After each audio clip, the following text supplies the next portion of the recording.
الحمد لله رب العالمين والصلاة والسلام على سيد المرسلين أما بعد أعوذ بالله من الشيطان الرجيم بسم الله الرحمن الرحيم وإن يأتوكم أسارى تفادوهم وهو محرم عليكم إخراجهم۔ کل کی آیات مبارکہ ہی چل رہی ہے۔ اللہ رب العالمین نے بنی اسرائیل سے عہد لیا کہ تم اپنوں کو قتل نہ کرنا اور ان کو ان کے گھروں سے بھی نہ نکالنا، تو اللہ تعالیٰ کی نافرمانی کرتے ہوئے ان دونوں باتوں پر انہوں نے عمل نہیں کیا، اور اسی آیات مبارکہ میں ایک تیسرا عہد لیا، وہ یہ ہے، باری تعالیٰ ارشاد فرماتے ہیں کہ جب وہ تمہارے پاس قیدی کر کے لائے جائیں، گرفتار کر کے تمہارے پاس وہ لائے جاتے ہیں، یعنی تمہارے اپنے قبیلے کے لوگ تمہارے پاس لائے جاتے ہیں، تمہاری برادری کے لوگ تمہارے پاس لائے جاتے ہیں، اور تم فدیہ دے کر ان کو چھڑا لیتے ہو، دیکھتے ہو کہ وہ قیدی ہو چکے ہیں۔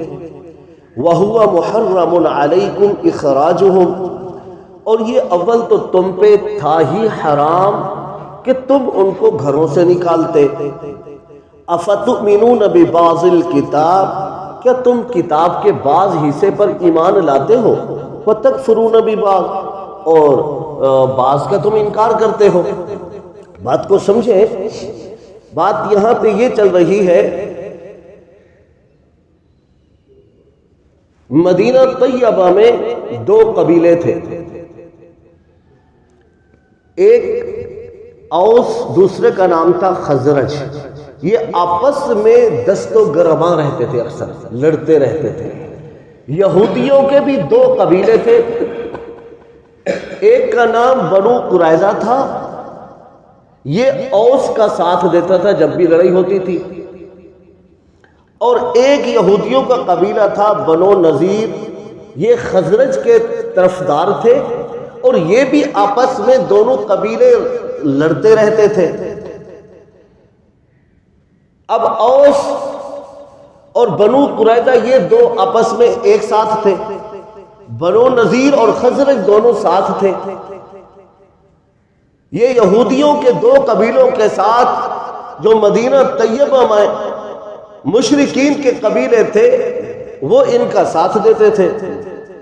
ہوتا اس طرح تھا، ایک قبیلہ جب دوسرے سے لڑتا اور فتح پا لیتا تو یہ لوگ کیا کرتے، وہاں کے لوگوں کو پکڑتے، ان کو قید کر لیتے تھے، ان کو قتل کرتے، پھر اس کے بعد ان کو گھروں سے بھی نکالتے، اور ایک کام یہ کرتے تھے کہ ان سے بھاری کام لیا کرتے تھے، اور سارا دن باغات کی صفائی ستھرائی، پانی لگانا، دوسرے کام کاج کروانا، یہ کام بھی سارے انہی سے کرواتے، اور وقت پر کھانا بھی نہ دیتے۔ اب انہوں نے خود مل کر اپنے ہی قبیلوں پہ دشمن کو سپورٹ کری، اور دشمن نے ان کو پکڑا، پیچھے انہی کا زور ہے، انہی کا ہاتھ ہے اپنوں کو مروانے میں۔ اب یہ بڑے سیانے اور بڑے شریف اور اچھے بن جاتے کہ جب ان کے رشتہ دار، ان کے قبیلے، خاندان، دوست پکڑے جاتے تو یہ کہتے کہ اب ایک کام کرو، سارے چندہ اکٹھا کرو، پیسے اکٹھے کرو اور اس قبیلے کو دو، تاکہ ہمارے جو رشتہ دار پکڑے گئے، قیدی پکڑے گئے، ان کو چھوڑ دیں۔ حالانکہ پکڑوانے میں بھی یہ خود ساتھ تھے، اور چھڑانے کے لیے چندہ اکٹھا بھی کر رہے ہیں۔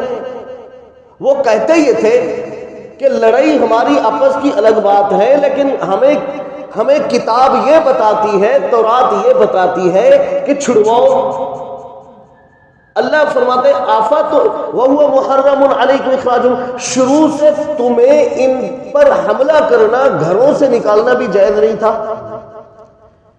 تم نے یہ کیا ہی شروع سے غلط کام تھا، اب تم پیسے اکٹھے کر کے ان کو چھڑوانے لگے ہو۔ افتؤمنون ببعض الکتاب، اللہ فرماتے تم بعض کتاب پر عمل کرتے ہو اور بعض پہ تم ایمان نہیں لاتے، تم عمل ہی نہیں کرتے ہو۔ یعنی چھڑوانے میں تو تم عمل کر رہے ہو کہ قیدی پکڑا جائے تو چھڑواؤ، اور بعض پہ تم عمل نہیں کرتے کہ تمہیں کہا گیا ان کو گھروں سے نہ نکالو، تم نکالتے ہو۔ اسی طرح یہ جو خرابی یہودیوں کی تھی، اس کو دوسرے لفظوں میں منافقت کہا جائے گا۔ ادھر سے مل گئے، ادھر سے چندے کر کے چھڑوانا بھی شروع کر دیا۔ ارے گرفتار ہی تو تم نے کروایا، پکڑوایا تم نے، مروایا تم نے، گھروں سے نکلوایا تم نے۔ تو یہ خرابی یہود کے اندر تھی، قرآن مقدس نے ہمیں آگاہ کر دیا کہ ان کے اندر یہ بیماری تھی۔ اس لیے مسلمانوں کو اس بیماری سے کم از کم بچنا چاہیے، اور یہی بیماری مسلمانوں میں بڑے عروج پر ہے، لڑانے میں بھی سب سے آگے، چھڑانے میں بھی سب سے آگے، پلاٹ اور زمین اور گھروں پر قبضہ کرنا، لوگوں کو نکالنے میں بھی سب سے آگے، حرام کھانے کھلانے میں سب سے آگے، ملاوٹ کرنے میں سب سے آگے، ناپ تول میں کمی بیشی کرنے میں سب سے آگے۔ کون سی ایسی کمی رہ گئی ہے رب کے غضب کو مسلمانوں نے دعوت نہ دی؟ رب کعبہ کی قسم، محمد عربی کی دعائیں میرے اور آپ کے ساتھ نہ ہوتی، شاید کہ آج ہم بندر اور خنزیر کی شکل بن جاتے۔ ہم کوئی ان لوگوں سے زیادہ خوبصورت نہیں جن کو اللہ نے کونو قردۃ خاسئین کہہ دیا، بندر اور خنزیر بن جاؤ۔ وہ بھی تو قتل کرتے تھے، وہ بھی تو جھوٹ بولتے تھے، وہ بھی تو ناپ تول میں کمی کرتے تھے۔ آج ہمارا بھی کردار یہی ہے، جھوٹ بولنا بڑا گناہ ہے، جھوٹے پہ رب کی لعنت، الا لعنت اللہ علی الکاذبین، جھوٹے پہ اللہ کی لعنت۔ جھوٹ سے ہر کوئی نفرت کرتا ہے، بولتے بھی سب ہیں۔ ام سلمہ ام المومنین ام سلمہ رضی اللہ عنہا کا ارشاد ہے، فرماتی ہے کالی کملی والے پیغمبر نے ارشاد فرمایا جھوٹ بولنا بڑا گناہ ہے، مگر 3 موقعوں پر جھوٹ بولنا عبادت، جھوٹ بولنے والے پر خدا کی لعنت، 3 جگہوں پر جھوٹ بولنے والے پہ رب راضی ہوتا ہے۔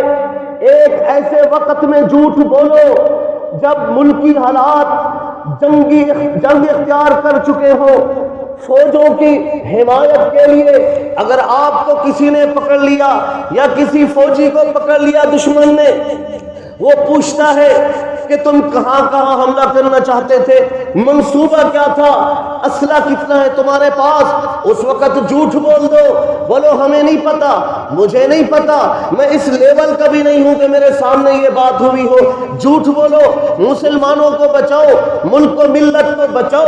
یہ تمہارا جھوٹ گناہ نہیں، عبادت ہے۔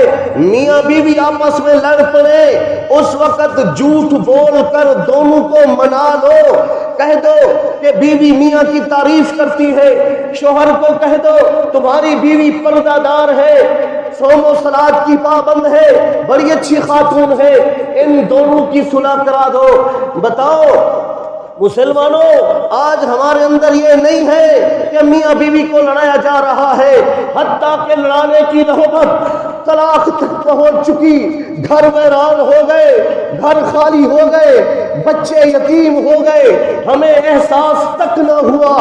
تیسرا جھوٹ، مسلمان آپس میں لڑ پڑے، ان کی صلح کرا دو، جھوٹ بول دو کہ عبداللہ تمہاری تعریف کر رہا تھا، عبد الرحمن کو کہہ دو کہ وہ تو تم سے پیار کرتا ہے، عبد الرحمن کو بھی بتا دو عبداللہ تم سے بڑا پیار کرتا ہے، وہ تو کہتے ہی میرا بھائی ہے، تمہاری تعریفوں کے پل باندھ دیتا ہے، تم کیوں لڑ رہے ہو، ان کو صلح کرا دو۔ اللہ کی قسم، میاں بیوی میں صلح کرانے والا، ملک و ملت کے لیے جھوٹ بولنے والا، مسلمانوں میں صلح کرانے والے کے لیے محمد عربی نبی جنت کا اعلان کرتے ہیں، یہودیوں سے کم نہیں، وہ بھی لڑتے تھے، ہم بھی لڑ رہے ہیں، وہ بھی گھروں پہ قبضے کرتے تھے، ہم بھی گھروں پہ قبضے کرتے ہیں، اسی طرح وہ بھی لوگوں کو پریشان کرتے، ہم بھی لوگوں کو پریشان کرتے ہیں، وہ بھی نماز نہیں پڑھتے تھے۔ آج ہمارے دیکھ لیجئے اتنی بڑی مسجد میں لوگ گھروں میں سو رہے، کیا ان پہ نماز فرض نہیں؟ عورتیں گھروں میں سو رہی، نماز فرض نہیں۔ جو 8 بجے اٹھے گا اس کو بڑا فخر ہے، میں تو 8 بجے اٹھتا ہوں، کوئی 10 بجے اٹھے گا۔ جو ظہر کی نماز کے بعد 2 بجے اٹھتا ہے بڑے فخر سے کہتا ہے میں تو 2 بجے اٹھتا ہوں، ہمارا تو ناشتہ 12-1 بجے ہی پکتا ہے، ہم تو دیر سے سوتے ہیں۔ تمہارا نبی تمہیں دیر سے سلانا سکھا نہیں گیا۔ میرے نبی کی حدیث ہے، اللہ کے محبوب پیغمبر نے فرمایا سب سے اچھا وہ ہے، سب سے اچھا جو عشاء کی نماز پڑھ کر فوراً سو جائے، عشاء کی نماز کے بعد فوراً سو جانے والا نیت کرتا ہے تہجد کی، نیت کرتا ہے فجر کی نماز کی، رات کے 2 بج گئے 3 بج گئے، نمازیں ہمارے اندر نہیں، لڑائی جھگڑے ہمارے اندر ہیں، ساری خرابیاں بنی اسرائیل کے واقعوں کو بیان کرتے کرتے تقریباً اب یہ ختم ہونے والا ہے واقعہ۔ بتائیں مسلمان محاسبہ کریں ان میں اور ہمارے اندر کیا فرق رہا ہے؟ کوئی فرق نہیں، کوئی فرق نہیں۔ ہم بھی کتاب کے بعض حصے کو مانتے ہیں، بعض کو ہم نہیں مانتے، اقرار کرتے ہیں مانتے ہیں، عمل تو کر کے دکھا دیں، عمل تو کر کے دکھا دیں۔ ہم کہتے ہیں نماز پڑھیں گے، نماز فرض ہے، لیکن کون پڑھ رہا ہے؟ ہم کہتے ہیں جھوٹ نہیں بولیں گے، کتاب کہتی ہے، قرآن کہتے ہیں جھوٹ نہ بولو۔ کون ہے جو آج قسم کھا کر کہہ دے میں نے کل سارا دن جھوٹ نہیں بولا تھا، آج سارا دن جھوٹ نہیں بولوں گا؟ کوئی بتا دے تیرے نبی کے چہرے پہ داڑھی سجتی تھی، تیرا نبی بڑا حسین تھا، کوئی نبی ایسا نہیں آیا جس کے چہرے پہ داڑھی نہیں تھی۔ بتاؤ کتاب کو کتنا مانتے ہو مسلمانوں؟ تمہارے چہرے داڑھیوں سے، داڑھیوں تمہارے چہرے پہ نہیں، گڑر کی زینت بن گئی، نعوذ باللہ۔ نبی کے دل پہ آریاں چلائی۔ کس چیز کے مسلمان ہیں ہم؟ کس چیز کے مسلمان؟ حوض کوثر پر کس چیز کے لیے کھڑے ہوں گے کہ اللہ کے رسول ہماری شفاعت کرے، حوض کوثر سے ہمیں پانی پلائے؟ یہ ہماری بھول ہے، ہماری بھول ہے۔ جو نبی شفاعت کرے گا وہی شکایت بھی کرے گا۔ اللہ کے قرآن کو 19واں پارہ ہے، وقت کم ہے، انشاءاللہ آنے والے درسوں میں بتاؤں گا۔ تمہارا نبی جہاں مہربان ہے وہاں تمہاری شکایت بھی کرے گا اللہ کو کہ میں نے اتنی مشکلوں سے شریعت دین پہنچایا، انہوں نے اس کو چھوڑا۔ بہرحال توبہ کیجئے، دل سے توبہ کیجئے، اللہ توفیق عطا فرمائیں گے گناہوں سے بچنے کی کہ اللہ محمد عربی صلی اللہ علیہ وسلم کے مبارک نقش قدم پر چلنے کی توفیق عطا فرما دے۔ اللہ ہمیں جھوٹ سے بچا دے، اللہ ہمیں 5 وقت کی نماز با جماعت مسجد میں آ کر پڑھنے کی توفیق عطا فرما دے۔ اللہ ہمیں قرآن سے سچی عقیدت و محبت عطا فرما دے۔ وما علینا الا البلاغ۔